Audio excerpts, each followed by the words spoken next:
ஏன் அஜித் குமார் அநியாயமா கஸ்டடியில கொல்லப்பட்டாரு? ஒரு திருட்டு நடந்திருக்கு, அதுக்கு விசாரிக்கணும், அவ்வளவுதானே.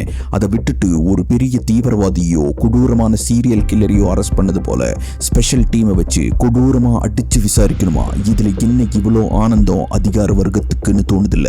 சாத்தான் குளத்தில் நடந்த தந்தை மகன் மரணம் முதல் இன்றைய அஜித் குமார் வரை ஏகப்பட்ட கஸ்டடி கொலைகள் நடந்திருக்கு.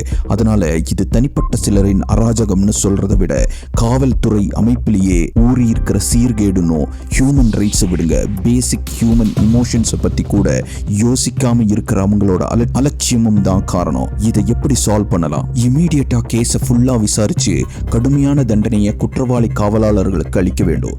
அந்த தண்டனையை பத்தி யோசிச்சாலே இனி யாரும் இந்த மாதிரி தப்பு பண்ண பயப்படணும்.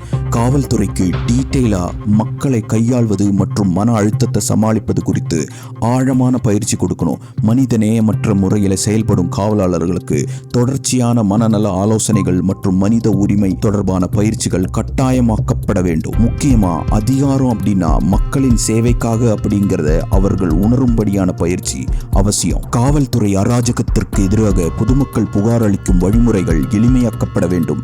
மேலும் அப்புகார்கள் மீது விரைவாகவும் நேர்மையாகவும் விசாரிக்கப்பட வேண்டும். காவல் நிலையங்கள், விசாரணை அறைகள் அனைத்திலும் கட்டாயமாக சிசிடிவி கேமராக்கள் பொருத்தப்பட வேண்டும். அவை எப்போதும் இயங்குவதையும் காட்சிகளை முறையாக பதிவு செய்வதையும் உறுதி செய்ய வேண்டும். விசாரணைகள் வெளிப்படையாக இருக்க வேண்டும். பொதுமக்கள் தங்கள் உரிமைகளை பற்றி அறிய வேண்டும். காவல்துறையினர் கைது செய்யும் போதும் விசாரிக்கும் போதும் பின்பற்ற வேண்டிய விதிகள் குறித்து மக்களுக்கு விழிப்புணர்வு ஏற்பட வேண்டும். ஒரு காவலர் தவறு இழைக்கும் போது அந்த பிரிவின் உயர் அதிகாரிகளும் பொறுப்பை ஏற்க வேண்டும். இது கீழ்மட்ட அதிகாரிகள் மீது உரிய கண்காணிப்பை உறுதி செய்யும்.